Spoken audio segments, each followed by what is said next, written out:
doesn't really matter which injector goes in which cylinder. They're all the same. Alright, before we put the rail back on, we need to put a few seals in there. And we got a couple of seals here. I've already put one in cylinder 1. And basically, you just put the, without dropping them, put the seal in there like so. Press it into place. Let's see. There. Okay.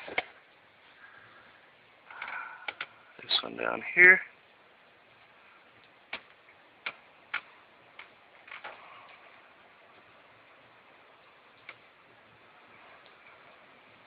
And the last one down here.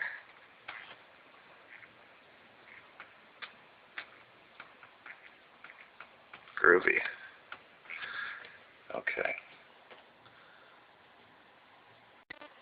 Okay. So taking the fuel rail, it's a three-handed job if you're videotaping it. I'm taking the fuel rail and I placed it back very carefully, gently pushing it back in place as to not pinch a O-ring or a seal. As you can see, they just go directly into the block, and they thread over these posts here, which you will secure down with two 10mm nuts. Once you get those secure, we can go on to the next step. Alright, back in the engine. What we've got here is a reassembly. Basically, we got a vacuum hose here that connects to the fuel rail right down here. Don't forget that one. That one's going to kind of hang low after you take it off before the or right after the disassembly. So be sure to put that one back on. Then we got a sensor here and bracket here. This portion will go onto that bracket, and then you've got two 10mm that will hook this sensor up to the back portion of our intake. Alright, it's time to put the fuel line back on. Don't forget your important little washer here. It goes down over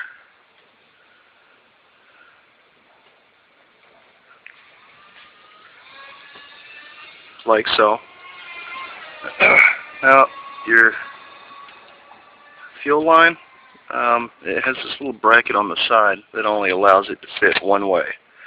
So, you basically can't get it wrong. Alright, now that that's on there, we need the banjo connector.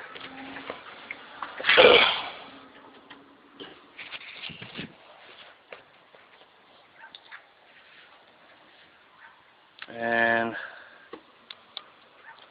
this banjo has yet another washer of its own. So, if you will, slide it over like so,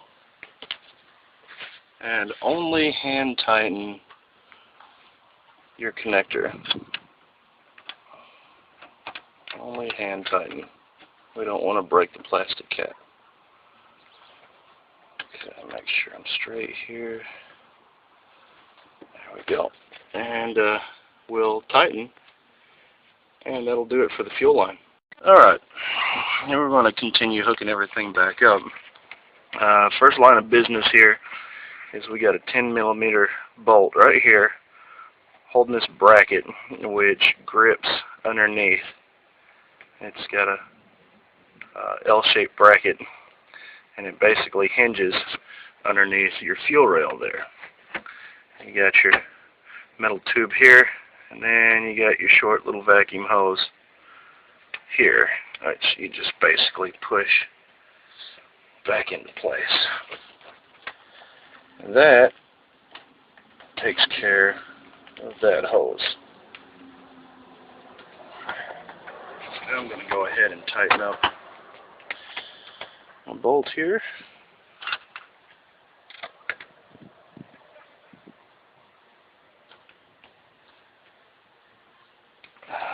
One more turn should do it. We should be back in business. There we go. Okay, so we got these lines right here, and basically you got one line that goes in here. You got a hose that goes right here. And don't forget your clamp. You'll need to tighten that clamp down with your needle nose or whatever pliers you're using. So I'll go ahead and do that.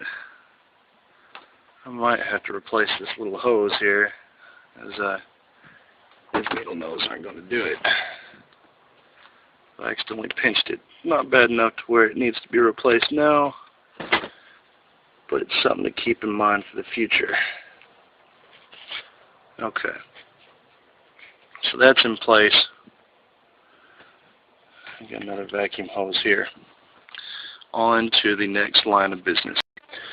So I've taken off my bungee cords, which is holding back my electrical line here. What I wanted to show you is a couple of cables that need to be routed back to where they belong.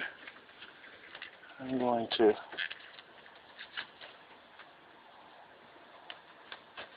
unhook this hose, which I've prematurely plugged up.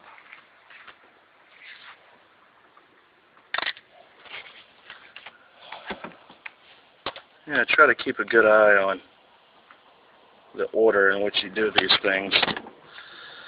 Otherwise, you're going to be stuck unplugging and plugging things back. Okay, so is that out of the way? Bam. Put that back where it belongs. Now I can put my hose back, which goes over our electrical lines here. Okay. It's on nice and tight. Put this back on. There we go. Now we can come back over to the other side. See what's happening. Okay, you got a groove right there and your timing cover, which routes all your cables through that groove. Nice neat place to put them. And you got a little snap right here for the cables on this side. They're not going anywhere. Alright, after you're done with that, start plugging in all your injectors. Plugging in all your electrical connectors to the injectors. Don't forget the connector to this guy right here, this little sensor that we had to take off earlier. Okay, I've got everything rerouted. All of our cables are back in place. They're in their little grooves so they don't get caught up or sit on the block and melt. Last course of action here is we're going to plug in our EGR